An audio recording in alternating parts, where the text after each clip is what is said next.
This is the Sensitive Rebel Podcast, and I'm your host, Steve McCready. Join me for conversations with fellow sensitive rebels as we discuss the challenges of making a difference in a world that touches us deeply. If you're ready to turn your sensitivity into a secret weapon, then you're in the right place. Let's do this. Hey, Sensitive Rebel. Today's guest is Frank Haberle. Now, Frank's debut story collection, Shufflers, a book about minimum wage transients during the Reagan era, will be coming from Flexible Press on September 1st, and it can be pre-ordered now from indiebound.org and other outlets. His short stories have won awards from Pen Parentis, Beautiful Loser magazine, the Sustainable Arts Foundation, and the Rose Warner Prize for Fiction. His work has appeared in magazines including Stockholm Literary Review, Necessary Fiction, the Adirondack Review, Smokelong Quarterly, and the Baltimore Review.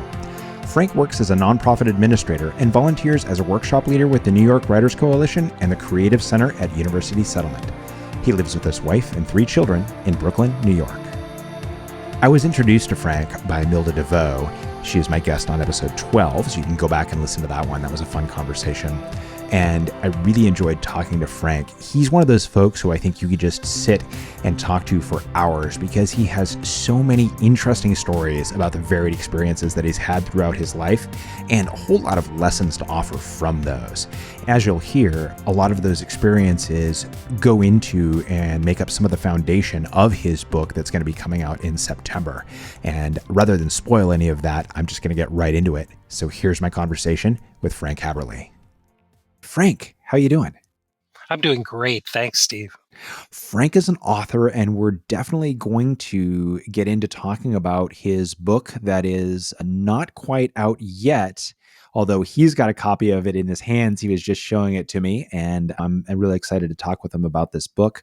But before we go into that, Frank, what are you rebelling against? Steve, I'm committed to rebelling against, I think I'm going to call it comparativism, which is probably a word, but I feel like I just made it up. But I feel that it's important that we rebel against the common trend that we have to compare ourselves, especially as creative people. Once we start comparing ourselves to putting ourselves on a level with other, in my case, authors or feeling, but this goes beyond writing in the creative world too. It can go into any branch of life where we become obsessed with comparing ourselves with what other people are doing. And in that we compare and despair. So I think that I am fighting against the urge to find ourselves focused on that rather than focusing on just the practice of creating. Such an important thing, because you're right, comparing can be so problematic, and especially as a creative, right, so harmful. So tell me, for you, how did that come to be a thing that you were aware of, and aware of the problem of it, that led you to say, I've got to find a way to not have that be in the mix here? It's interesting. I've been running a writing group for the last 15 years through this great nonprofit organization that I've been involved in as a volunteer called the New York Writers Coalition. And the New York Writers Coalition works in non-traditional settings in New York City. They have workshops at Rikers Island. They have workshops in shelters, in youth programs, in health and medical facilities. The particular workshop that I am the director of is actually based in University Settlement. It's with this great group called the Creative Center at University Settlement, which provides a forum for people who are going through cancer or other lifetime illnesses to have a place to create and to heal themselves through creating, whether or not it's writing, creative arts, crafting. Amazing place, just magical place. And I've run this workshop with this incredible group of writers for the last 15 years. They're so inspiring. And the New York Writers Coalition trains us as workshop leaders to use the Amherst method, which is a practice where we encourage people to find their voices through writing. So it's not so much that we sit together and we're like beating out manuscripts and focusing on kind of the commercial aspects of producing writing products, as we actually focus on a topic or a theme. We come together and we write together in silence for 15 minutes. And then if people feel like reading what they wrote, and my job is to bring the cookies and to bring the prompts. And then to lead the group through this great process where everybody sits and everybody who chooses to read can read. And there are strict rules about giving feedback, but we encourage positive feedback, only positive feedback. And a big rule for me in my group is I have a horrible problem with when somebody says, oh, that reminds me of that thing Hemingway did, or that reminds me of that thing that it really reminds me of that poem or that song. I'm a kind of a stickler for keeping that out of the group because in a lot of ways, you've just created something, people in the group have created something that's raw and fresh and just came out of their heart. And it might actually borrow from or be familiar to something else, some other creative piece. But you're a little vulnerable at that point when you read at that point and you're opening up something that's not a finished piece of writing. It's actually a first draft and it's very from the heart and it might be unfinished. We always treat the work as anonymous. I also read in the group and I write in the group along with everybody else. And I usually read at the end. And I find that when somebody says something like that, like says, oh, it really reminds me of X or Y, I find myself instantly discouraged in a way because I'm kind of like, well, I'll never get to, that level.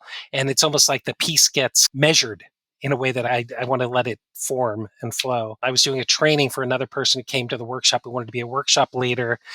And the person sat through the workshop and came out afterwards and asked me about my writing. And he goes, oh, yeah, I found some themes. We were walking back to the subway and I was interested, what do you write about? And I told him that I read a lot about from the times when I was younger and I was a transient and I worked in all these odd jobs and I just find like a rich world of experience. So I usually take these prompts and follow that line. And I remember that he said to me, oh, so you're trying to do a Dennis Johnson thing, which is very different from, oh, that sounds like Dennis Johnson a little bit, or that reminds me of Dennis Johnson. First of all, Dennis Johnson's amazing. And I remember reading Jesus' Son 100 years ago and really being, very impacted by the way he tells stories. But I feel like my voice is just coming from, it's based on experience, but I'm shaping my characters around those experiences. It strikes me as an interesting challenge because on the one hand, we like to relate things to other things, right? It's how we categorize and contextualize and find a place for them. But I think you've pointed out this really great and important point that when we do that, we create the comparison piece, which can be certainly challenging when we're talking about things like, oh yeah, so you're trying to be like Hemingway, which is like no pressure there. But it also can almost remove the identity of the work as a unique thing that someone's creating. And in writing in general, as anyone who knows, is a vulnerable task for sure. But I would really imagine that especially in this environment where you're talking about tremendously, because I would think you've got people writing about their health challenges and other very vulnerable experiences. So it totally makes sense to me. And I think it's really cool that you're working so hard to create this environment that really allows and encourages it to emerge and to be left to sit on its own as this unique thing without being put in a box or compared to something else. So it seems like something that could produce some very powerful work. Yeah, I mean, the last couple of years, and especially last year, because we didn't have a chance to do readings, we do occasional readings, which are really great. And 8 or 9 people get up and just do a 3 or 4 minute snippet from something in their notebooks. And it's so powerful. The breadth of the voices, the people just come from all walks of life. There's a Lower East Side vibe to it in a lot of ways. So there's people who have lived down there their whole lives, but there's people coming in from Jersey City and from up the Hudson to come in and just be in this group together. And the one thing that really happens over time is that we start to, I think, feed off each other a little bit. And that's what's been really interesting about it is when sometimes one of the writers will just fall into this vein and start detailing pieces of, maybe it might be their life, it might be a poem that they're working on. We've had like complete fantasy and fiction in the group. We have poets in the group. We have people who are journaling. We have people writing kind of short fiction like I do. But there's something that's really very powerful about how it builds on each other's work, builds itself over time. And also the environment of this kind of encouraging, safe place to write about what you're really feeling is it's so powerful for me being there with these amazing, I'm going to say it's 90% women. They're just so inspiring. So I'm so grateful. And they've given me so much encouragement as a writer as well and really helped me to kind of form and find my own voice through writing. That's really cool. It seems like something that where I can imagine for a lot of folks, writing is a very personal thing and maybe something they'd feel uncomfortable and afraid of sharing, or maybe that's just me projecting my own stuff. But it sounds like this group really ends up actually encouraging more vulnerability and more exploration and really facilitates some more powerful writing because of the group dynamic and the environment that's created. Yeah, I think that's really true. But I think it's also safe to be disconnected in a way from whatever. That's what's magical about it too, is there's people who are writing about their experience with cancer or with illness. But there's also people who kind of find this amazing way to express the everyday joy and power of, I'm just gonna throw out an example. I'll put up a Monet water lilies and we'll talk about the depth of it. If you stare into those water lilies, there are fish in there, and there's the sky reflected in there, and there's so many levels, and that might be a prompt, and it might be a wordless prompt. It might be just like, okay, take this, let's write about levels. And so somebody might explain some detail of the joy they feel when they visit a local neighborhood garden, and it's not about their limitations. It's about their ability to go into this simple pleasure of viewing this favorite spot in a way that might be something that we're losing in our modern world and in our modern culture. And so in a lot of ways, I think that the people who are in my group are like messengers, but they don't know what to do with that message. I think in a lot of ways, like some are isolated or somewhat isolated. I think what I draw from them a lot is like the power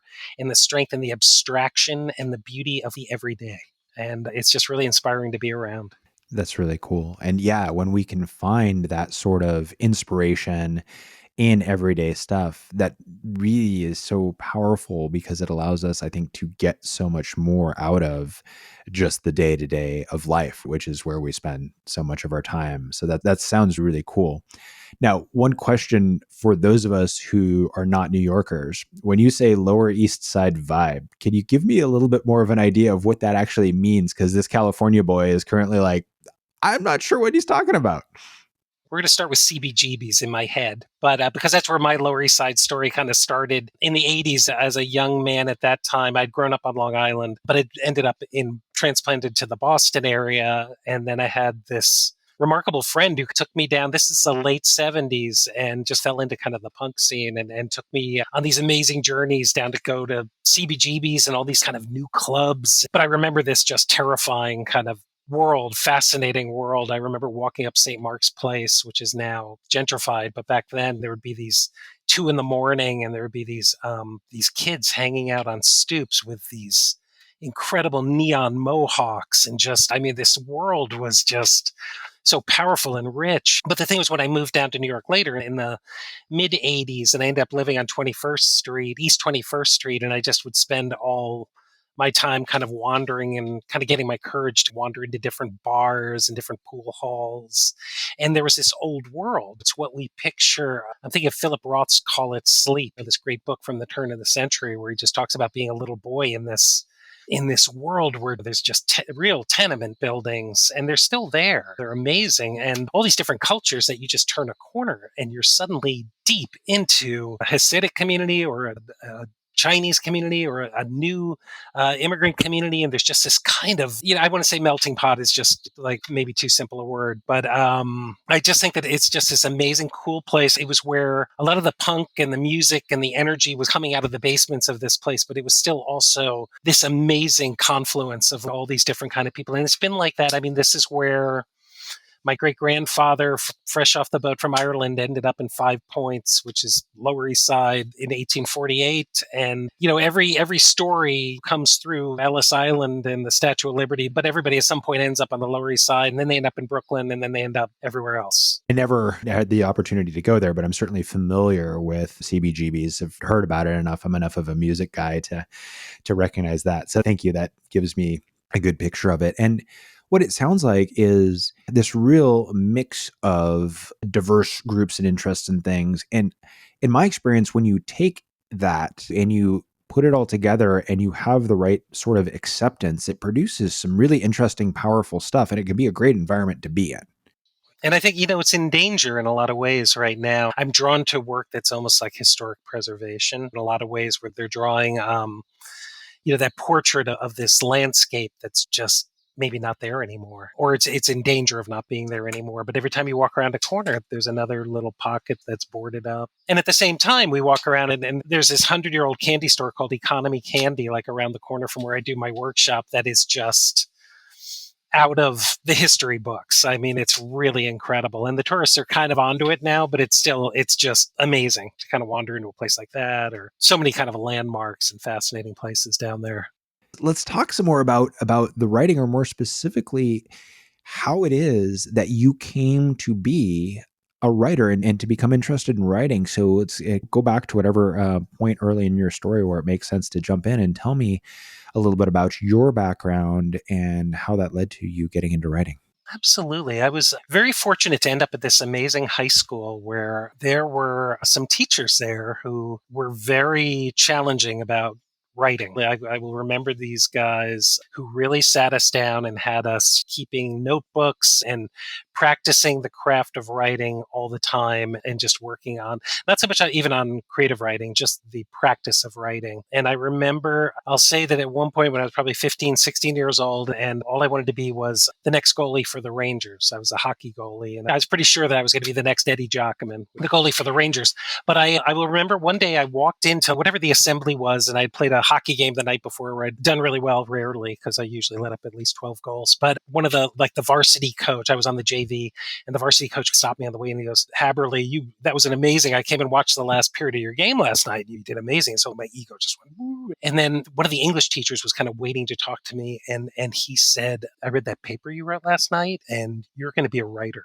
I think he almost picked up what the coach said to make sure I wasn't thinking in that direction. And I said, "Oh, I'd never thought of myself as a writer." But he said, "Oh, you're going on to big things." And it has stuck with me. So, he passed away a while ago, but there's this teacher, Jay Engel at St. Mark's School, who was the most remarkable inspiration from that point on and took me under his wing, encouraged me into writing. And I always thought I would be a creative writer. I remember writing a college essay about comparing myself to Hemingway and Kerouac, probably, or something. But I wrote a college essay about wanting to be a writer. Didn't write in any way seriously until I was 40 years old. And for some odd reason, it was connected to having children. So most people will say that would be the point where they would give up writing. I just started ironing out this little spot between washing and changing diapers and everything. I was hands-on with the kids a lot, and just found a way to block out these little bits of time. And this is about the same time that I met the executive director of the New York Writers Coalition that I was talking about earlier, Aaron Zimmerman, who encouraged me. I was on his board for a while. And also he encouraged me to join a workshop, which was terrifying to me. I was very scared to be in a room with a group of writers, but they had this method that was very encouraging. It really helped me start to develop a voice. And so I started writing a lot. At one point, somebody dragged me into a reading, and I did a reading down in the village once, which was absolutely terrifying, and I shook like a wet dog, but got through a very long story. And then it was, hey, that was cool. It was that charge that you get from performing. And then I started getting published. I've done 20 years of getting published in scruffy e-zines and magazines that, there's not a lot of like big name recognition. I've yet to land a story in the New Yorker or the Paris Review, but finding that I really enjoy the process and the process of actually finishing something. And I'm totally cool with and excited about having a story in an e-zine somewhere that people might not know or be familiar with. I had about, I want to say almost, I think maybe 30 stories published in all these kind of weird places like New Zealand and the Stockholm Literary Review. And I mean, it's kind of cool. It was spread out all over the place, but nothing really famous. And then was happy with myself as a short story writer. But then the thing that happened actually that was a big shakeup to me was actually very recently the quarantine. And the quarantine, for about 2 months, I had to stop the writing group because obviously this group of people couldn't congregate in the Lower East Side. And a lot of people needed to kind of take extra special precautions around safety issues. So I would send them prompts once a week, and we would do kind of an email thing, which was really cool. But I stopped and I started looking at all these stories I was writing. I looked at this one that I was thinking about, which is all these kind of like odd, crazy jobs I had when I was a transient back in my 20s. And a lot of it had to do with like work situations and these characters I would meet at work and kind of fictionalizing and embellishing the people, but really putting them in those settings, which I was very familiar with. I'm really familiar with having worked on a loading dock in Boulder in a factory that loaded trucks with solar panels in the 80s, or working as a fry cook or working as a ski lift operator. I sat down for a minute and I looked at all these stories, and not having the workshop was this great thing. And then every night I just said, is there flow to this? And I tried to put it together as a book.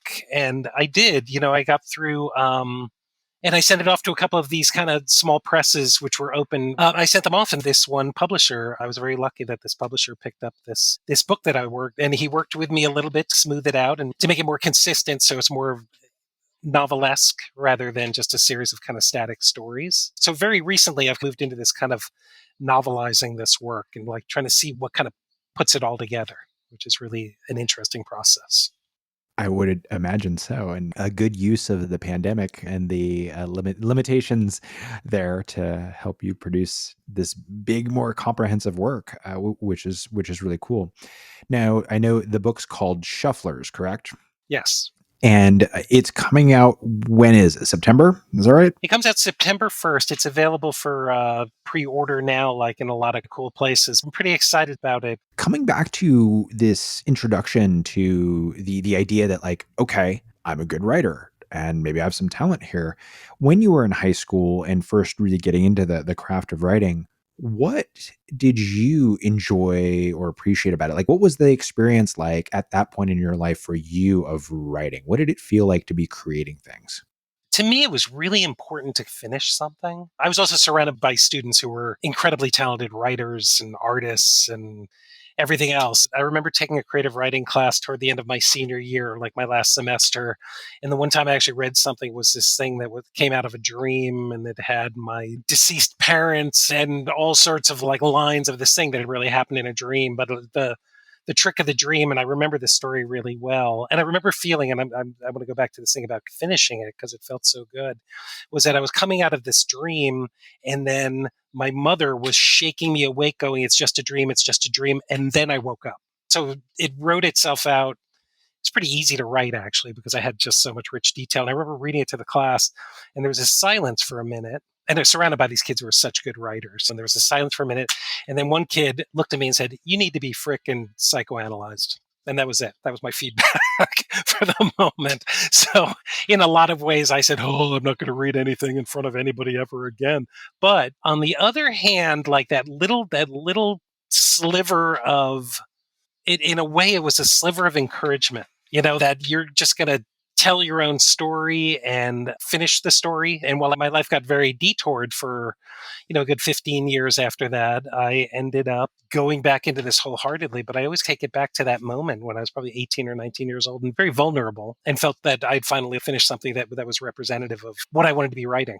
And in a lot of ways, it really was a boost. But I was also surrounded. I want to say the other thing that I was surrounded by was amazing literature. I had a sister who just was a very smart woman who sent me all sorts of great kind of reading material. And I remember the teachers there were amazing. I remember taking a course that was a whole semester on War and Peace, and it was just taking it apart piece by piece and recreating the Battle of Austerlitz using chess pieces on a floor in the library somewhere, and just the pure joy of reading for reading's sake, just always having a book in hand. I mean, it's something I still completely am committed to, and it doesn't matter if you're reading fiction or nonfiction. But at that point, I was very inspired by, I remember a collection of F. Scott Fitzgerald's short stories, which are so funny because I picked them up recently and I'm kind of like, this is torture. But back then, it was just so, it was the writing. And if you read Gatsby, Gatsby has got to be just one of the greatest stories. So I remember, taking those apart in these classes, and just, it was such a rich world.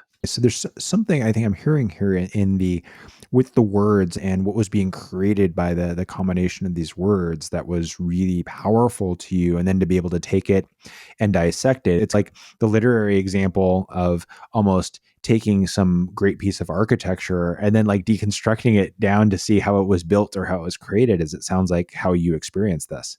Yeah, that's an interesting take on that. I think that's really true. I think in a lot of ways, like young writing, I really appreciate it. My kids all write, and I love what they write and stuff like that. But in a lot of ways, I think there's something to be said for just ingesting what is out there first, and then deciding if you want to start building your own piece of architecture or something. But also just letting it, not trying to, what we were talking about earlier, where it's not about trying to write what somebody else is writing, but just letting that kind of morph in, throw itself into the soup, and then just giving yourself time to mix up the soup and see how it comes out.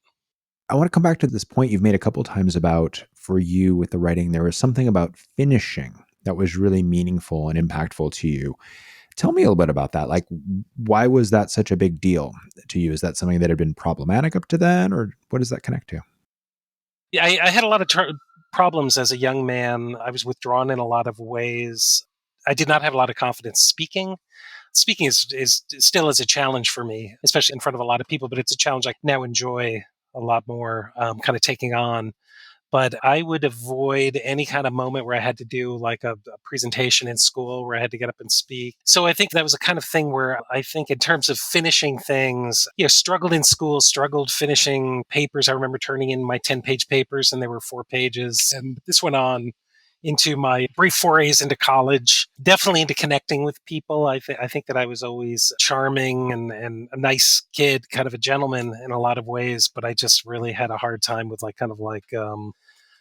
maintaining long-term friendships. So there's a lot of things that were kind of like, I think like finishing a story in a lot of ways is like the other kind of loose ends. I just feel that my life was for the first 40 years like a series of leaving things untied and just like moving on before things start tying themselves up. So you're in this high school, where you've got this really great teacher who's inspiring you to write and all of that. And tell me kind of about your journey from there.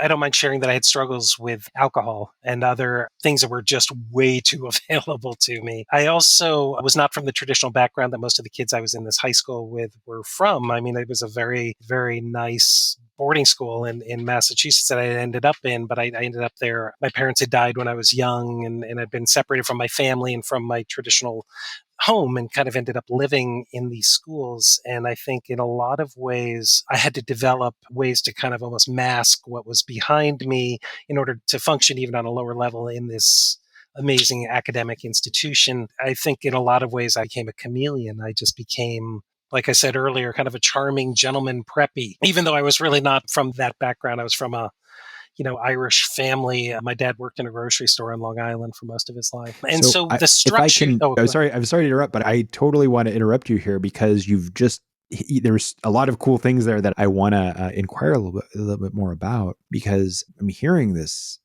really challenging background, right? You said you lose your parents at a fairly young age. You end up following this path that puts you in this school with these kids who are of a very different background than you. And so the chameleon approach to fitting in makes a lot of sense. And that is a very powerful and adaptive one. But what I'm curious about is for you internally and emotionally, what was the cost at that point of being the chameleon? What was the price tag for you? I think the price tag for it was actually that insecurity I spoke of earlier, because I knew that I was in a lot of ways full of crap. I was like really able to operate in this world. I had wonderful friendships. I'm so grateful for the friends I made in these schools. But in a lot of ways, I felt like I was playing a bit of a role. And I think that there's a funny thing. I'm going to say that, and going to this point about the alcohol thing, that was a bit of a vulnerability in a lot of ways, because you can get drunk, and somewhere between beer 4 and beer 8, you're even more charming than you were before. But after that, you're going to start showing, there's going to be chinks in your armor. And when I left the school, the second I left the school, I just hit the booze a lot harder, and it was really, in a lot of ways, I think it was letting go of this thing that created this place where I felt very comfortable and in a lot of ways loved and befriended on so many levels. I was very fortunate. These families would take me in for holidays. I would spend Thanksgiving with these families who lived in mansions, on the coast of New England, and were so kind and gracious and as a part of their families. But at the same time, I knew that I was living this lie. I think I also told people, when they asked what my parents do, I would just say, oh, they're lawyers in New York City. And they'd be like, oh, okay, so he's okay then, which was totally false on so many levels, the least of which being that they were no longer with us. When I got out of boarding school, like that deep kind of insecurity, and I think in a lot of ways fueled by my problems with growing dependency on alcohol and pharmaceutical products, led me to, by the time I got to college for my first semester,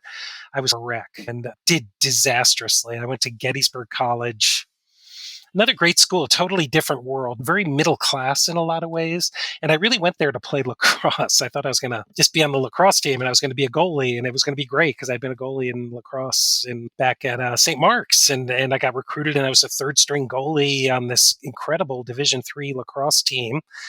Not a great place to move away from drinking culture either. This is very interesting. This school is 95% fraternities and sororities. I refused to join one. I could not join one. And I just felt it was almost too close. It was too much like of a designation of a social position. So I became the hippie who lived uptown and came to lacrosse practice. But I also did disastrously. I flunked out after a year and a half. And that's when I started my real transient period of my life. Yeah, I took a year off and traveled. I went out to Colorado. I had friends in Colorado. I worked with my brother up in Winter Park as a fry cook, came back, ended up living in an abandoned building in Gettysburg for a couple of months, getting chased around by the owners, two kind of handymen. So I spent about 2 months hiding from these two guys and literally living on a box of canned food that was sitting on a shelf somewhere. And so dinner was the peas with the pearled onions. Dreadful time. But then came into a couple of $100s, I can't remember where, ended up on this month-long hike on the Appalachian Trail, sobered up, great adventure, went back to Colorado, ended up working in a factory, ended up going to night school. And then I just ended up on this long period through my 20s where I was bouncing around a lot. And I ended up back and forth between Colorado, Gettysburg, Baltimore, Boston area, was in New York for a while, holding on to these odd jobs that would make themselves most available and were really the bottom rung of the jobs. And a lot of this had to do with not having any physical confidence about communicating with people in a professional setting, wanting to just be kind of like in a silent position. I remember working for an auction house in New York, and I helped a guy move his collection of antiques from the basement, a really cool antique store on 9th Avenue and 21st Street. This is in 1986, and we moved it up to the Puck building, and they had one of these big auctions where all the collectors came because he had this really incredible collection of toys and ephemera and all these really cool things, these Charlie McCarthy dolls. And it was this amazing world. But at the same time, there are plenty of chances to build like a more of a job with the auction house. I ended up working with the antique store for a couple of months after that and actually helping him sell antiques on the street when he was closing his store, but never wanting to do anything more than that and just staying in these kind of bottom level jobs, which ranged from a lot of different things. In the 1980s, I had a lot of jobs in funny places, scraping barnacles and digging ditches and being a low man on a construction site. There was an economy for that. There was kind of what I guess you'd call the pre-gig economy, where you could just walk on, somebody, and you get a job for $4 an hour and no benefits, and do it for 3 weeks, blow your back out, and move on. One thing I'm curious about as I hear this journey of all these different jobs, how much were the choices that you were making about what jobs you either took on or pursued? How much of that was, I'll say, reactionary versus deliberate and intentional? What drove moving from one thing to another? I think they were so reactionary. I was so lucky to, I would show up in Colorado and find one of my old friends from boarding school who was at the University of Colorado. And they'd be like, "Hey, man, it's cool. Come hang out for a couple of nights on my couch." And I would be there 5 weeks later. I think I was the original couch surfer before it was cool. I would always, end up overstaying these visits. But in the interim, there was always also this thing about like, "Hey, there's this guy over there who needs, I heard that I saw in the newspaper that somebody needs a job. They're hiring people at the dump." And I would be like, "Oh, okay." So it was kind of like lowest denominator job searches, that had a lot to do with the Back of the Village Voice in New York, and things like that were taped up with little phone numbers somewhere in town. Not a lot of deliberation about the kind of jobs I had, and they had to be kind of low level. At first, I thought that they had to be low personal contact, like I didn't want to communicate with people. The idea of being a waiter terrified me. I couldn't be a waiter, but I could be a dishwasher. I was nervous enough about the responsibility of being a prep cook that I even resisted those kind of jobs. I'd be like, "Oh no, I'm just looking for a dishwasher." I washed a lot of dishes, and then I would find the jobs. I remember the job at the dump where somebody said, "Oh, I saw something about these jobs. They're pretty good paying jobs. They're $5.50 an hour." And I remember waiting in line. This is definitely like Reaganomic America. There was a job at the dump. It was posted somewhere. They were interviewing people on Thursday starting at 1:00, and I get there and there's a line of every transient person like me standing in line. And you'd wait for 4 hours and you'd finally get in there and you'd talk to a guy and they'd say, "Okay, we'll let you know. We'll find a way to let you know." And then if you were like in my position and you were kind of like, "Well, I don't have a phone number. I'm staying at my friend's." You're obviously like the variables were not in your favor. An advantage that I had is that I'm a little bigger, and not that I was particularly strong or anything, but when I went to a job site and they were hiring like the temps, they lined us up. They would get 4 people through a temp agency. Another great place to get a job was to go to Manpower Temp Agency. They would march 4 of us out there at 9:00 for the job at the construction site. and they would line the four of us up, and one kid is drunk, and one is like an old man, and one is kind of like, yeah, I don't need this freaking job. And then there was me. I was just this big, again, charming in some ways, amenable, big guy. And they would just look at us and say, you're going to take the jackhammer. So they would give me the jackhammer. I have a story in my book where I break a jackhammer. I don't know how you break a jackhammer. I'm pretty proud of that. And this also has to do with just like how you present yourself in these positions. So I could present myself as like not being very verbal. I would always do well at the beginning in these jobs. I'd go in and be like, oh, this guy's great. That's still true in my professional life now. The other thing I remember about these jobs is that after a couple of weeks, like the time clock was just, you'd go in and you'd be at the job at 8:00 and you'd be sitting there, oh my God, is it lunchtime yet? And you look up and it's 8:45 and you're just dying because it's just taking so long. It's so repetitive. And the couple of jobs that I really enjoyed in that branch of the service was dishwashing. I loved, because dishwashing, you just went into your own zone, and they always had that great machine with the thing that slides down and makes great noises. Lights go off, there's steam. And there's this great sense that you'd have this tray full of dishes covered with really gross stuff. And by the time it came out, it was clean and shiny and squeaky, and you could stack them up, and there's a physical rhythm you got into it. And that had a beginning and a middle and an end. And the other job I actually loved, which I had twice, was carpet cleaning. I think carpet cleaning is the most rewarding thing after what I do presently, which is grant writing. Carpet cleaning is the most rewarding thing you can do. And you've got to be doing it with the right people.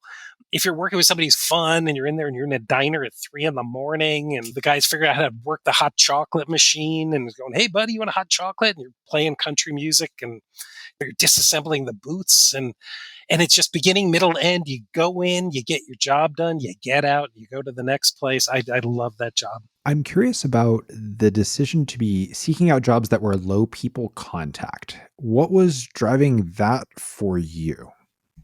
I think that the thing about drinking and every other aspect and kind of feeling like I didn't belong at this boarding school and clearly not belonging at this college had a lot to do with almost like a social, I'd say I had at that point, I think what they call now a social anxiety disorder, where I was just really had a difficult time speaking in front of people, being afraid of what I was saying, afraid that I was saying stupid things. Terrified of speaking in public. I don't know where that comes from, and I'm not sure. It might be rooted in something like early childhood, or I was put on the spot a little more than I should have been, but I just had a very low level of confidence. I was in New York City, and I think I was in my late 20s, so probably late 80s, and I have this whole story about I was walking up a street and literally looking for cigarette butts and change. Like I was down to that point where everything had just fallen through. And this young woman who had gone to college ran into me on the street and goes, hey, what are you up to? And she said, I work at the Children's Aid Society. We need a data entry clerk. It pays $6 an hour. And David's Cookies at the corner donates cookies. And you can eat all the cookies you want all day long and get $6 an hour just doing data entry. I was like, when can I start? But it was funny because I went in and I had this job for 4 months where I was literally, you cannot imagine, talk about the time moving slowly when you're processing these little donations on these little cards and typing it into a mainframe computer up in Mount Kisco. And it's all cables and wires. And then at one point, I had been there about 4 months. I could avoid everybody except the lady I worked with in the data office, who was lovely. She was just so kind. And my friend, we got to lunch every once in a while, but didn't really have to make social contact with somebody. And I remember another guy they hired who went to college next door at Baruch College. He was working and he was pretty good and he was kind of nice. There was another guy who was kind of quiet sitting next to me. And at one point he turns to me and goes, hey man, do you do steroids? And I was like, no. And he goes, oh, you should do steroids. Look at these arms. I'm jacked. And I was like, oh, cool. So we didn't talk for about an hour. And then all of a sudden, he just, in the middle of the day, he screamed, I'm done with these goddamn Libun beepity beeps. And he picked up the computer, threw it through a window, which went down a shaft, stormed out, and we didn't see him again.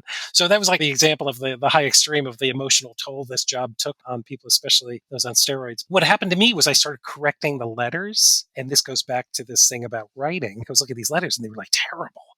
And the sentences were terrible and they were really grandiose. Like at one point I said, do you think it would work better if we did this? And I wrote it on a thing and I showed it to my friend so she could go ask the boss, who would ask like the executive director. So they wouldn't know it was me who was correcting them. And of course the woman comes in and she goes, oh my God, you can write apparently on the standard level of you can write a direct mail letter for a child welfare agency in New York City, yes, I was adaptable to that. And I started writing that. And then they pulled me into this job where I was writing proposals. But the terrifying thing about that, I'm going to say, is that once you're doing that, you're meeting with people. All of a sudden I had to interface with people. And I remember they moved me into a library somewhere. There's a little library room and I could sit in there with one of those computers that you popped in the floppy disks. So you had to boot drive it. And it was great. It's the old days. But I could stay in there and I would sit in there smoking and just be terrified that I was going to be called into the office to talk about a grant because I had to interact with people and they were smart people and I wasn't a smart person. And this was all a charade because I had corrected a junk mail letter. So you, at that point, it sounds like we're not particularly confident in your writing ability. Yes, it was again this thing. I think that possibly more confident in my writing than in possibly fearful that my writing was getting me into that situation where I had to talk to people and I had to communicate with people.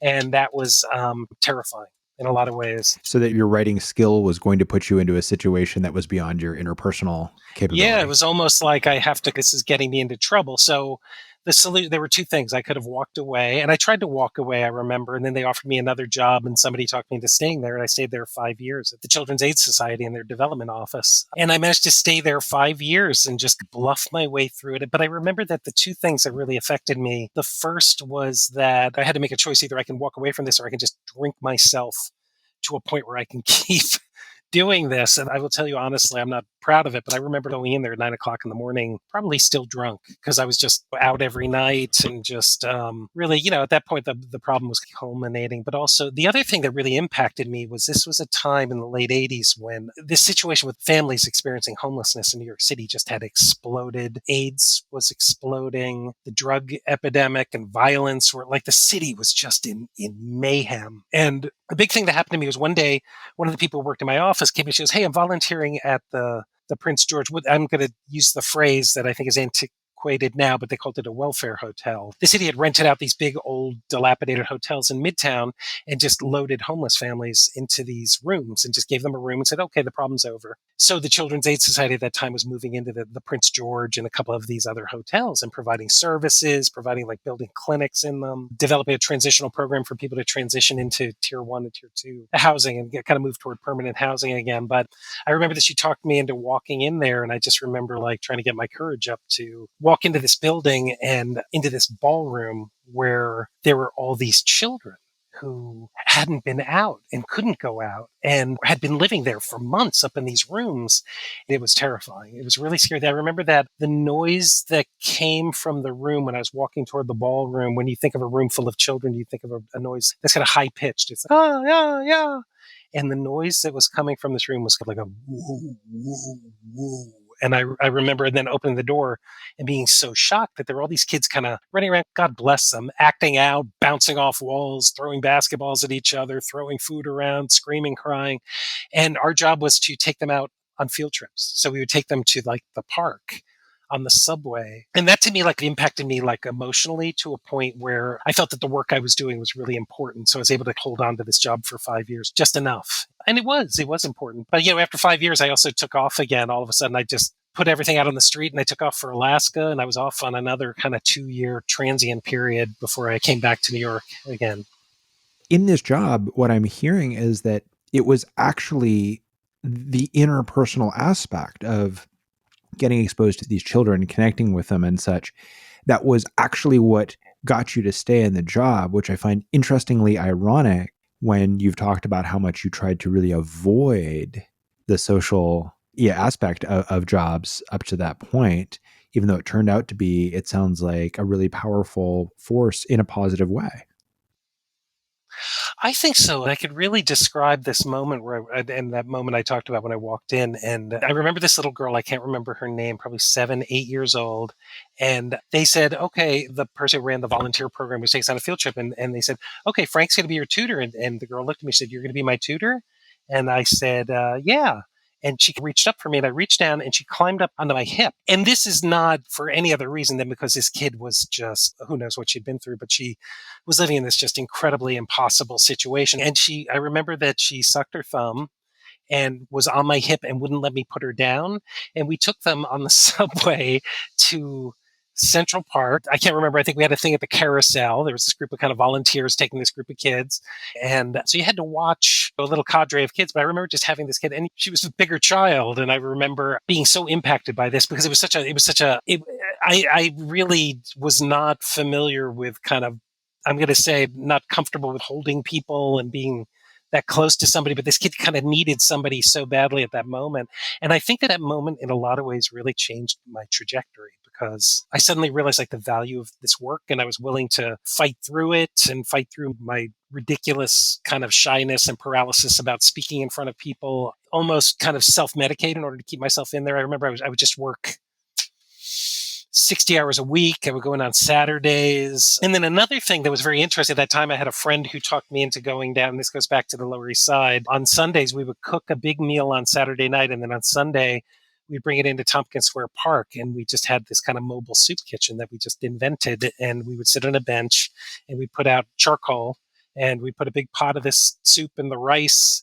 And the people who at that point lived in that park, Tompkins Square Park, I don't know if you're familiar with it, but it was a flashpoint of, they'd had the riots that were famous around 87 where the police came in on horseback and tried to kick all the people who were living in this park out of the park. And the park has this long history. It's got the fight against gentrification down there and like a place that's free for the people. But with this explosion of kind of this homeless situation, it just become this huge encampment with people had built structures all around it and we're living in the park. We started this right after the riot and we did it for about a year and a half up until the city came in and like completely swept the park out in order to say they were renovating it, but to really just close it down. And this was a very interesting experience also because even with this social anxiety disorder, I could go into the setting with my friend, sit there, people would come up who might have mental health issues, or I mean, I have a million stories about the different people we knew there, but I had a funny, and I'm not saying a gift, but I had a way with speaking with people who would sit down on the bench with me. I was so much more comfortable with these people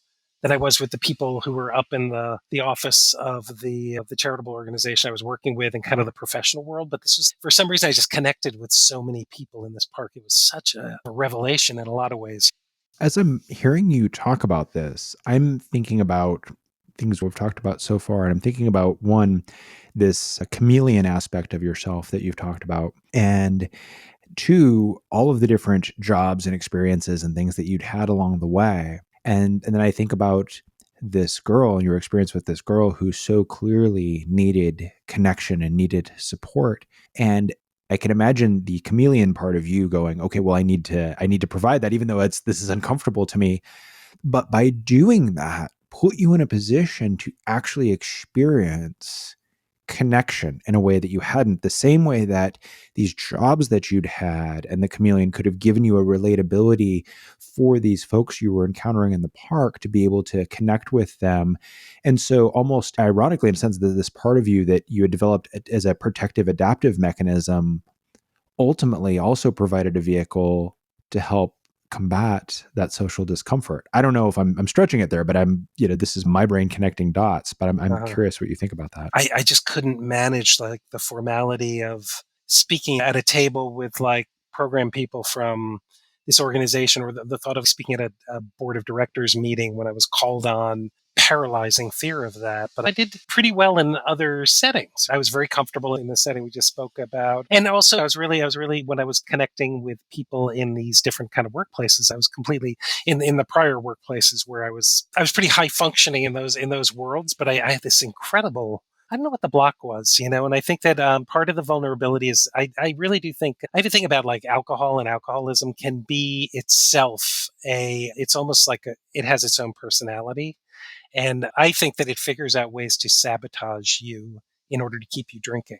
I don't know if that's way out there, but I really do have this thing about it. I have a section about this in my book where there's an AA guy talking to him at some point, picks him up and just says, it's not me, it's that little man. There's this little man inside your head and he's telling you, man, this situation's all screwed up. And they almost like sabotage you. In a lot of ways, they find things that they find your weaknesses and they make you think that you're stronger, but they actually are exploiting your weaknesses and they convince you, man, I need another drink. So you can just get so pulled into that. This went on until I was 30, 32 when I quit drinking. And it's a powerful thing. Now, with that, was there like an event that happened, or what got you to the point of saying, okay, I'm going to stop drinking? This is really something that's not working for me?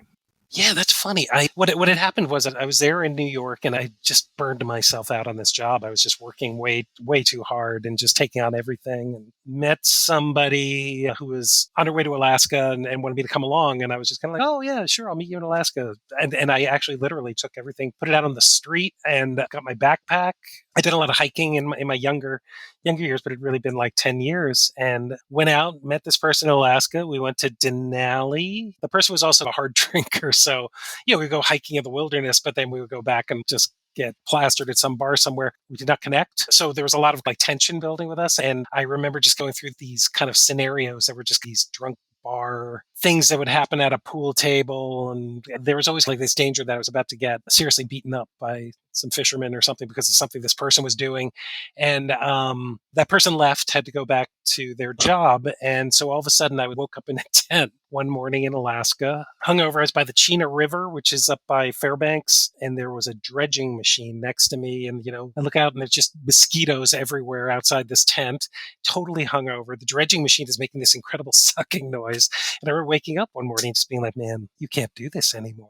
So the revelation is not like God appearing on top of Mount McKinley. The revelation is like a dredging machine sucking mud out of the Chena River. And it was interesting. I ended up traveling with somebody else who was sober. And later on that journey, and I think I tried going out and having a couple of beers socially a couple more times, but it just didn't work. And at one point I just decided I'm going to stop. So by the time I had my last beer in Sitka in a bar with these two other people I met, and it was an Anchor Steam, I remember, which is the fanciest beer I think I'd ever had at that point. And that was it. I just stopped and came back to New York. Eventually, I was traveling for another year, but it was very interesting to enter the world now, re-enter the world as a sober person, because I found a lot of the social anxiety stuff was still there. So that the alcohol was not causing it, but it also wasn't curing it. So I guess I was 32 years old and I lived in Bend, Oregon. I'm working construction. I'm traveling with this woman who I'd been with for a while, and she was working as a waitress. And I remember sitting in the Denny's waiting for her to get off her shift somewhere else and think, wow, I finally made it. But this isn't going to last long because this construction job is going to kill me. So I eventually worked my way down to California, and then I ended up back in New York starting over. I was really broke in the Lower East Side for about a year, and then I got a job at a place called the Food and Hunger Hotline. I had to start over my career. I still struggle with the shyness and still do, but like the more you get into the situations where you have to grapple with it, the more you grapple with it. How do you go about successfully grappling with it now? I actually see it. This is very interesting because when I remember that one of the things that happened to me was when a friend of mine encouraged me to do a reading in a speakeasy in the West Village, Cornelia Street. It's not there anymore. I had gone and seen him do readings in here, and it was really, there was a stage, and then there was about the cocktail and the bar behind. It's in the basement, and you're on a list, and it's very cool. And my friend had done readings there, and he said, "Why don't you come to a reading? You write stories." And at that point, I had started writing stories. I'm 40 years old at this point. And I went in, and I remember somebody ran into me just before it and was like, "What's wrong with you? You're like green." And I was panicking. I was like, what can happen? What can I do to get out of doing this thing? And I remember going downstairs, and he called me up, and I was the first reader. And then I walked up to the stage, legs just shaking. And I walk up to the stage, I put my thing on the little podium, my story, and there was just a spotlight on me, and you couldn't see the people. There were probably 30 people there, but you couldn't see them. And what I found was I'm just going into this story. So I had this story about the first person I was traveling with in Alaska. It was a kind of funny story. I don't think it's ever gotten published, but had a lot of funny points. And then all of a sudden you hear this kind of muffled laugh coming out. People don't know me in this room. And there's this very amazing moment where you step out of yourself. And I'm sure you've experienced this, where you step aside a little bit and you look at yourself and you go, well, it's got 6 pages to go and he's killing it. I'm not killing it like a comedian, but you're doing pretty good. Your voice sounds good. You're standing up straight. You're not crying or sweating, or you didn't, throw up on the way up to the stage. So I guess you're doing something right. And so I decided, I think I made a rational decision that charge, that moment where you step out of yourself, is so powerful that it's worth going through all of that crappy thing. I mean, I still get nervous before I do readings. I remember doing one at a place that used to be a burlesque bar on the Lower East Side again. I entered a competition. I was selected as one of 4 semifinalists to do this reading, and they were going to do a thing kind of like the Gong Show, where they all judge you at the end of the reading. Every hip, slick, NYU MFA student in New York City is in this bar because the other three are all NYU Slick students. And I'm a 45-year-old guy. And I remember going up to read. And again, it was one of these things where the spotlight was on me. But just before the guy introduced me, who was running this event, he accidentally spilled his beer on the podium. And I remember going up there, and the smell of beer was so powerful. And it really worked in my favor because this was it was another story about Alaska and being a lost drunk. And for some reason, the whole thing worked so well. And it was so, it's a really cool thing. It was almost like performing your way out of this anxiety. I work as a development person in a nonprofit in the Bronx. I have to speak to people all the time. I think I'm known for being more quiet than others and get called on at the end of meetings and stuff. But it's taken a really long time. That's been a real journey. It's just coming through that kind of social anxiety and just there's only one way to beat it. I think it's what everybody says. You just have to keep getting up on that horse. I think the thing that you identified too, though, of this kind of stepping outside yourself almost is actually it's a very powerful move. We recognize that in the realm of psychology as a way of detaching that really allows you to get disengaged from the emotional brain in a good way and allows you to see and exactly have the awareness of, oh, all right, this is actually going okay, or just to be able to be in a little bit of a more mindful and deliberate space. So it totally makes sense to me as a strategy that would actually work. When it comes to writing as compared to other aspects of your life, is the vulnerability inherent in sharing that writing? Is that more uncomfortable, less uncomfortable? How is that different, if at all, from other ways that you have of being vulnerable in your life? I think that as a writer, I'm comfortable showing and not telling. Like I'm comfortable giving a character who's a little like, I want to say, like usually my narrator or the character I'm writing about is, if I stepped outside, I would be a little bit like, what's up with this guy? There's something a little off with this guy. He's a little too preoccupied with the beads of sweat rolling down the beer bottle that he saw through a window as he was walking to his job, and he's trying to sober up. And in that, there's a vulnerability, right? I think this character, if somebody's reading it and identifies me, the author, with this, the character, they will be sitting there saying, there's something a little off with this guy. And the way that I also write, I like to write dialogue. People respond positively to when I go into dialogue in my stories, but there's always something that's a little bit of a disconnect. Even when I write it, I'm going, it's a little disconnected. People are not getting each other exactly. And there's a lot of kind of non-versations that happen in the course of dragging a pallet of cinder blocks up a piece of plywood to get it onto a second floor construction site or something. In my stories, there's going to be this whole dialogue going on, and it's a real disconnect. It's not like this person says this and that person says, yeah. Usually I'm not telling like kind of buddy stories. I'm telling maybe guys seeking some kind of friendship or connection with the other person, but it's always disconnected. And I think it's a little hard to expose that because you like things to kind of wrap up neatly in a story. And I just feel that my stories don't necessarily do that. And when you put them together in a collection or a novel of stories like I just did, it doesn't have that fluid progression of togetherness and like you're moving towards something, like you're moving toward a rational conclusion. There's kind of like, why does this guy keep sabotaging himself? Or why is he moving again? He was just getting it together. Why is he suddenly off again? And I feel like the thing that's a vulnerability maybe in that is not feeling obligated to explain, just letting the character go on the character's course and stepping out of it again a little bit and just kind of watching him and seeing what's really going on in the here and now and not worrying so much about evolution or personal development or growth. So clearly for you, the goal is not to tell some neat, tidy, clean story where all the loose ends get tied up nicely and everything's all explained and clear. It's more kind of this messy, bumpy, incomplete thing. So what are the kind of underlying ideas or drives that inform your writing? Like, what are you trying to say through the stories that you tell and share? I think that we all have the capacity to be great at things. We all have the capacity also and need to give ourselves room to screw things up and to be, I don't know, I think that there's an aspect of forgiveness in the writing because as I look back through the work, I kind of go, you could have handled this situation so much better. There's a million opportunities for me in the story that I just wrote to talk about my father who died when I was 11, or the image of my father, or to reflect on this man who was like a World War II colonel and ended up working in a grocery store, running a grocery store, and drank himself to death by the time he was 60. There's plenty of opportunities for me to really weigh in that and how that directed these characters' personalities, and all the characters in the story come from that story. I think of Motherless Brooklyn as such a great title, but this is kind of like the motherless, fatherless people who are just kind of detached and lost. So I think that while there's a lot of great stories that wrap up so neatly and attach and a Motherless Brooklyn would be a great example. In the end, he finds what he needs. I think there's a story to be told about those who don't. I think that so often that is the case in life. Things don't always have these neat, tidy ends. Their reality of life it's bumpy and messy. So I suspect that will create a degree of relatability to folks who are reading it, even if it may not give them the closure that they're seeking. I'm curious about your experience of writing this novel, because it has so many connections to your own experience, is really informed by your own experience.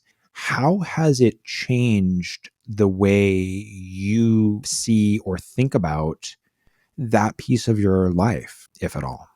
Yeah, that's great. I feel that I have a lot of what I mentioned earlier was a lot of forgiveness for this character. I think that in a lot of ways it was fun to go into these stories creatively. Like there's whole segments about people who don't exist and never existed, and these things didn't happen, but things like them happened. So they're all kind of based on something, and they range from that. And the example I'll give you is there's a whole story about these drug dealers who get the main character involved in this kind of crazy drug shepherding thing that finally ends up with somebody trying to steer a meat locker down a flooded creek to get past the cops. It's based on nothing. I don't know where it came from, but the characters are so rich in my mind, even though I made them up. And they're, in a lot of ways, they merge a lot of qualities of a lot of people I knew. And I have a lot of love for the people who I hadn't been in touch with in many years, but end up like somehow like aspects of their personalities ended up in these stories. Their cars end up in these stories. It was really great to be able to kind of recreate things and kind of reimagine things. And it goes from that to there's a story in there about a guy working on a ski lift with a guy who's like obsessed with, if you've ever been on a ski lift, there's the bull wheel at the top, which is that giant metal wheel that turns around the ski lift. And you're told, whatever you don't let anybody go on that bull wheel because the torque will just send them flying. And it happens once a year somewhere in America. As a ski lift operator, that's your job. You have to watch the bull wheel and make sure nobody gets on the bull wheel. And in this story, he's working with a guy who is, not the most intelligent person in the world, but he is obsessed to a religious degree with the fact that he's going to ride their bull wheel. He's riding it. And nobody's going to stop him from riding this bull wheel. And he's just consumed with this idea. And the other guy is just trying to like hold on to his job. This guy is just screwing him up in so many ways, based on true events, of course. And that's kind of stuff like you can't make up. And I also couldn't like really replace this person who I knew briefly. There's a lot of people I love. There's a lot of things that I share in it that they're actually really, I'd look back and I go, I just wish I wasn't drunk and self-possessed for these moments in my 20s. And maybe everybody's self-possessed in their 20s. It's very possible, but I wish I could have that back with a kind of a clarity and an appreciation of the here and now. Because I feel like the whole time I was in Gettysburg, I was lamenting and missing the guys from the boarding school, even though I could never go back to that world and I had never belonged to that world. And the whole time I'm in Colorado, I'm missing the guys in Gettysburg and the people I knew. So, I was never a very connected person, but I feel like there were these strands of connection that were so much more intense and important. And I wish that I'd let them be stronger when I was in that world. But that said, it was really fun to just kind of glue this whole thing together and see where this character, Danny, ends up.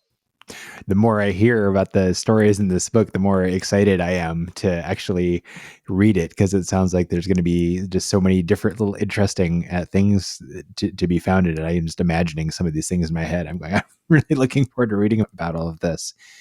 Now, what you were saying about this awareness that you've gotten about, I kind of didn't get the full experience out of these things because I wasn't sober, because I was too self-possessed and such.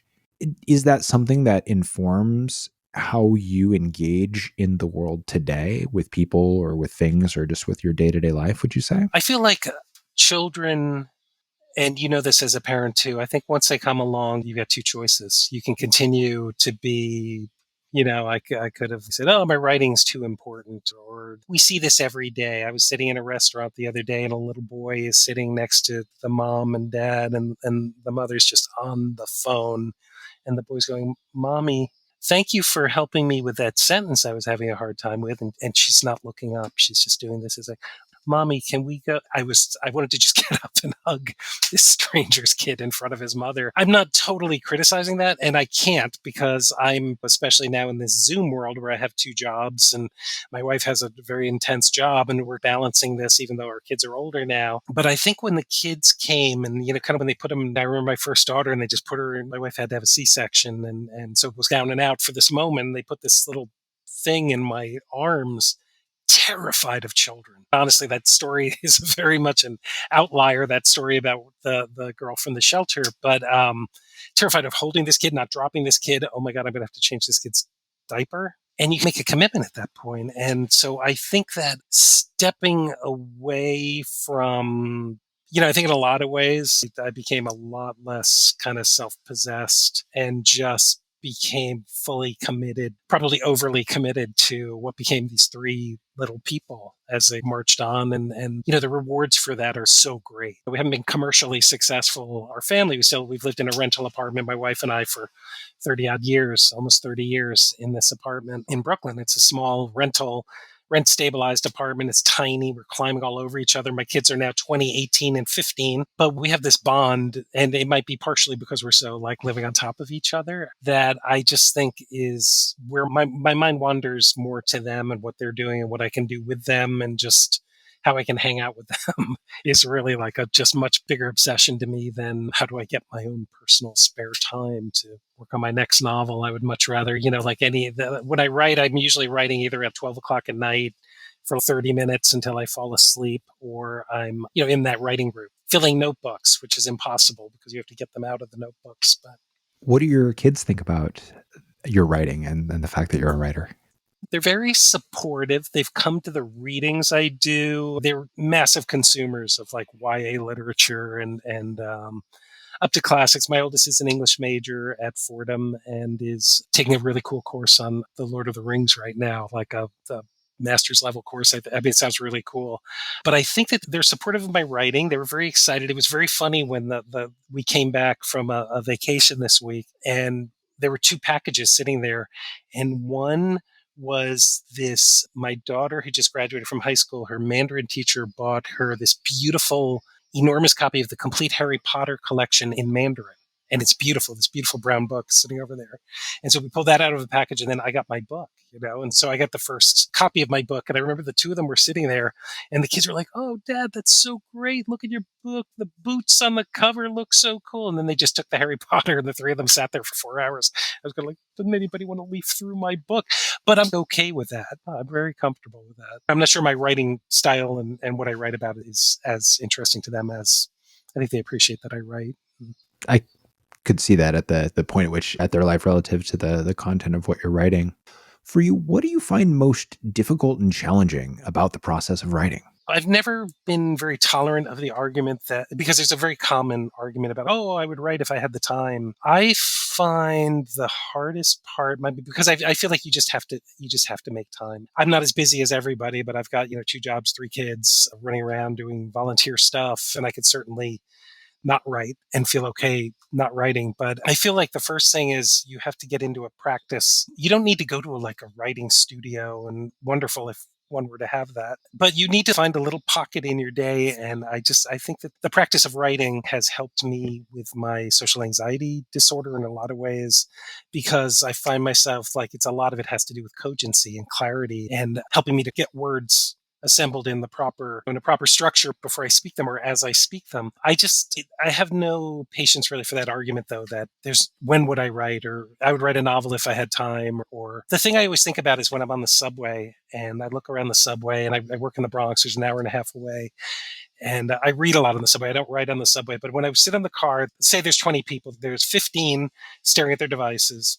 There's 3 men who are sitting in the corner seats pretending they're asleep because there's a pregnant lady standing. But in one corner of every train, there's somebody who might be the crazy old lady on the train, and she's sitting there and she's scribbling something. She's scribbling something. And sometimes it's a student and sometimes it's an old lady. And they're probably writing screw the government a million times over and over. I remember this one old woman I kept seeing, and she would be scribbling something, and she just looked absolutely, like a crazy person on the train. And she was writing something. And at one point there was this old guy, he looked like an old rabbi in the traditional outfit, asleep across from him, his legs crossed. And they were writing along, and she was writing something, and she was looking at him, and I thought she was glaring at him, but I realized she was like intently like writing something. I thought she was writing a story about him or something. And then she gets up to get out at West 4th Street, and she pulls out the piece of paper and she just puts it right on his knee as he's sitting there sleeping. And she picked it up, and he held it up for a second, and he kind of like, what? And he realized this old lady's like walking out the door, and he realized that he had just seen her, and it's a portrait of him. And it's beautiful. It's like a charcoal, like she had just done it with a little piece of charcoal. And he was like, it's good, it's good, it's good. But she was already like, the doors were already closing. That to me is like, that person cannot not write. That person is a compulsive drawer in her case. But drawing, writing, whatever, they're just creating something. They just have to do it. And I think that if we can all condition ourselves so that we have to do it. I have to write something in this notebook this week. I just am always kind of like chipping away at it. It might be total crap, but I think we all have it inside of ourselves. We're talking to ourselves anyhow. Why not write it down? And it's almost exercise it when you write it down. So. Mm-hmm. So it's really about this, as so often is the case, it comes down to having a practice of some kind, right? It's like with any of these things, you get to be good at the thing by doing the thing. And in the case of something like writing, part of it is about letting go of the idea of, I've got to have this right structure or a setup or situation or this amount of time. And it's just write. This is what I'm hearing from you. Is just write. Get the stuff that's in your head, put it down on paper, and just do it whenever you can, however you can. Let it be clumsy, messy, whatever. And it's from doing that and enough of that something gets built. In the same way that for you, this experience of all of these different jobs all over the country, of all these different experiences and adventures and people that you've connected with, has, when captured, elaborated on, and had some other enhancements put together, produced this novel. Yeah, and I didn't know what was going to happen in these stories. It was that was a cool thing too. Like because I moved out of the trying to document what had happened. And it's a great thing in this workshop. I can start talking about some character, and we're in his Impala going up to a clam shack and to apply for jobs and just see where it goes. I don't know where it's going to go. And I think that's a really fun, it's opening, you start opening and allowing the story to tell itself, whether or not it's a full story, whether or not it's a conventional story, whether or not it fits into all the modes of what a novel should be structured like. It has its own course, and you just have to let it fly. So the novel's coming out in September. Are you working on something else now, or what's next on the horizon for you from a writing standpoint? I have a funny thing that happened yesterday, actually, where I had written the other thing I had done in April. I probably finished a lot of the novel. And then May came around, and I decided I was going to move into like these other notebooks from things I've been writing about, and pulled up like what became a novella. It's really short stories again, kind of spot welded together, but a novella about these two kids who are orphaned and are shipped off to this strange boarding school somewhere. And the boarding school is anything from like the conventional things you'd think you would find in a boarding school when you're 11 years old to there's a boy with antlers who lives in the basement. And these just came out of these workshop writings again. And there were these scribbles, and I wrote them into this little book, and I just sent it off. And yesterday they were accepted as a small publishing group called the Hash Journal in California. Young people, they sound so cool. And they're going to do it as a serial novel, which is really fun. I'm very excited about editing that. And then I have one other book that I'm hoping to get published, which is more about traveling in Alaska, that other story I was telling you about where I ended up waking up in a tent in Alaska and moving that around. And then the third thing, I'm really determined to write a third piece. I have this story that I've wanted to tell, and it's about this time I was in Dublin when I was in my mid-20s, completely disconnected from everything. And I met a couple who were probably 17, 18 years old. They were American, and she was having a baby on the sly. Like they didn't want their parents to know that she was pregnant, and she was going to give up the baby for adoption. And this boyfriend of hers, who was a genius. I mean, he was the biggest con man I've ever met in my life, down to forging passports, forging your rail passes. He was maybe 18 years old, just pulling off this whole thing where they were sending pictures back from Germany which they left with somebody. So it looked like she was not pregnant, to their parents. And they just had this idea in their head that they were going to have the baby, have it in Dublin, because he was part Irish citizenship, so he could get medical coverage. And then they would get the baby adopted. And I ended up befriending them and hanging out with them for like 2 months, like wandering around. You can picture Dublin in 1985, in the middle of the winter. It was a kind of a desolate and beautiful place, and they were lovely in so many ways. And it's a story that I've just had in my, I don't know what to do with this story. So I've been trying to write this story or write something around that story or recreate it in some way. So that's my next kind of big goal, is I have another book in my head. That sounds really cool. Got to get it into my notebooks. Yeah, it sounds like a lot of really interesting stuff coming from you. What would you say, like someone who has some interest